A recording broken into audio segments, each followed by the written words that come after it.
जय हिंद दोस्तों, स्वागत है आपका एक और राष्ट्रवादी वीडियो में। आज जो खबरें हम आपके सामने लाए हैं वो हर एक देशभक्त के लिए गर्व से सीना चौड़ा करने वाली है। पाकिस्तान अब इतिहास बनने की ओर है और भारत फिर एक बार अपने पराक्रम से दुनिया को चौंकाने को तैयार है। भारतीय सेना ने जिस तरह से ऑपरेशन सिंदूर 3.0 को लॉन्च किया है, उससे पाकिस्तान की हालत दिन ब दिन खराब होती जा रही है। LOC के पार अब भारत की रणनीति सिर्फ डिफेंसिव नहीं बल्कि डिसाइसिव हो गई है। भारत की कार्रवाई सुनियोजित, शक्तिशाली और तकनीकी रूप से उन्नत है। पाकिस्तान के अंदर अब भी विद्रोह की चिंगारियां लपटों में बदल चुकी हैं। बलूचिस्तान लिबरेशन आर्मी ने कई शहरों में बड़ी कार्रवाई की है। कराची, रावलपिंडी और लाहौर तक धमाके हुए हैं। क्या पाकिस्तान अब टूटने के कगार पर है? क्या बलूचिस्तान जल्द ही एक स्वतंत्र राष्ट्र बनेगा? संकेत साफ है। गृह मंत्री अमित शाह ने संसद में दो टूक कहा था, POK किसी के बाप का नहीं है, जान दे देंगे लेकिन भारत का हिस्सा लेकर रहेंगे। और अब वह वक्त नज़दीक आता दिख रहा है। भारतीय सेना, खुफिया एजेंसियां और विदेश नीति सब एक सुर में काम कर रही हैं। भारत के पास आज राफेल, सुखोई, मिराज, तेजस जैसे आधुनिक फाइटर जेट हैं। इसके अलावा एयर डिफेंस सिस्टम जैसे S-400 ने साबित किया है कि पाकिस्तान की एक भी मिसाइल भारतीय सीमा के भीतर नहीं घुस सकती। टेक्नोलॉजी, ट्रेंड फोर्स और पॉलिटिकल विल, ये है भारत की ताकत। प्रधानमंत्री नरेंद्र मोदी, गृह मंत्री अमित शाह और राष्ट्रीय सुरक्षा सलाहकार अजीत डोभाल, ये वो त्रिशूल हैं जिनके नेतृत्व में भारत हर मोर्चे पर विजयी हो रहा है। कूटनीति, सुरक्षा, आंतरिक स्थिरता, हर क्षेत्र में भारत आगे है और पाकिस्तान होती जा रही है। LOC के पार अब भारत की रणनीति सिर्फ डिफेंसिव नहीं बल्कि डिसाइसिव हो गई है। भारत की कार्रवाई सुनियोजित, शक्तिशाली और तकनीकी रूप से उन्नत है। पाकिस्तान के अंदर अब भी विद्रोह की चिंगारियां लपटों में बदल चुकी हैं। बलूचिस्तान लिबरेशन आर्मी ने कई शहरों में बड़ी कार्रवाई की है। कराची, रावलपिंडी और लाहौर तक धमाके हुए हैं। क्या पाकिस्तान अब टूटने के कगार पर है? क्या बलूचिस्तान जल्द ही एक स्वतंत्र राष्ट्र बनेगा? संकेत साफ है। गृह मंत्री अमित शाह ने संसद में दो टूक कहा था, POK किसी के बाप का नहीं है, जान दे देंगे लेकिन भारत का हिस्सा लेकर रहेंगे। और अब वह वक्त नज़दीक आता दिख रहा है। भारतीय सेना, खुफिया एजेंसियां और विदेश नीति सब एक सुर में काम कर रही हैं।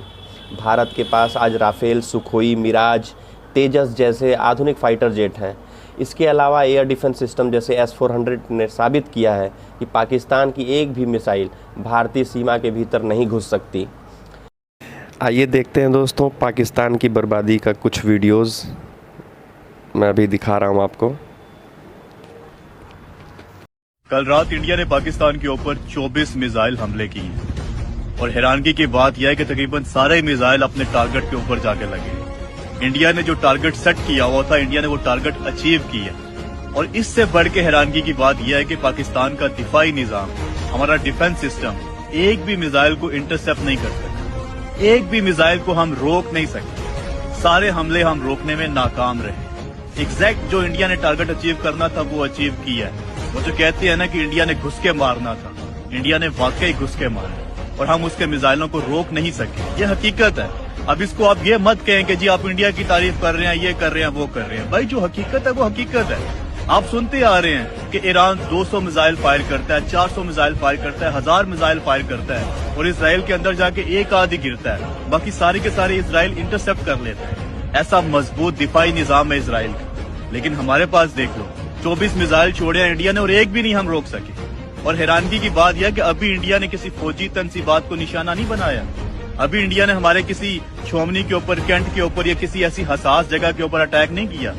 यही 24 के 24 मिसाइल अगर हमारे किसी हसास जगह के ऊपर टारगेट किए जाते तो अब तक तो प्रोग्राम बढ़ चुका होना था। यही अगर GHQ के ऊपर फेंका गया होता तो प्रोग्राम बढ़ चुका होता। या यही किसी और हसास जगह के ऊपर मिसाइल गिराए जाते तो किसने रोकने थे? हम तो रोक ही नहीं सके भाई, एक भी मिसाइल नहीं हम रोक सके।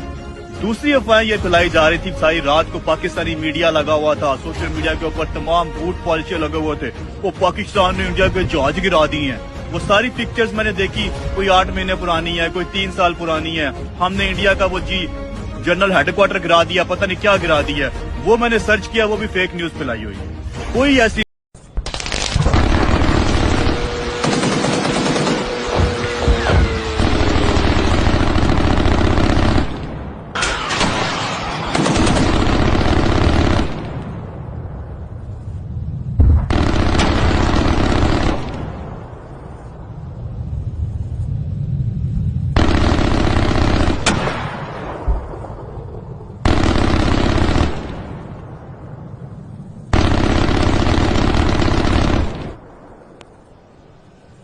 टेक्नोलॉजी, ट्रेंड फोर्स और पॉलिटिकल विल, ये है भारत की ताकत।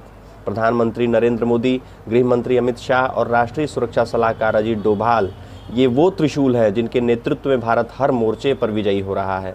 कूटनीति, सुरक्षा, आंतरिक स्थिरता, हर क्षेत्र में भारत आगे है और पाकिस्तान अपने ही बोझ से गिर रहा है।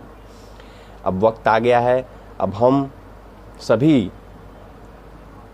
सिर्फ सीमाओं पर नहीं, सोशल मीडिया पर भी भारत की आवाज़ बने।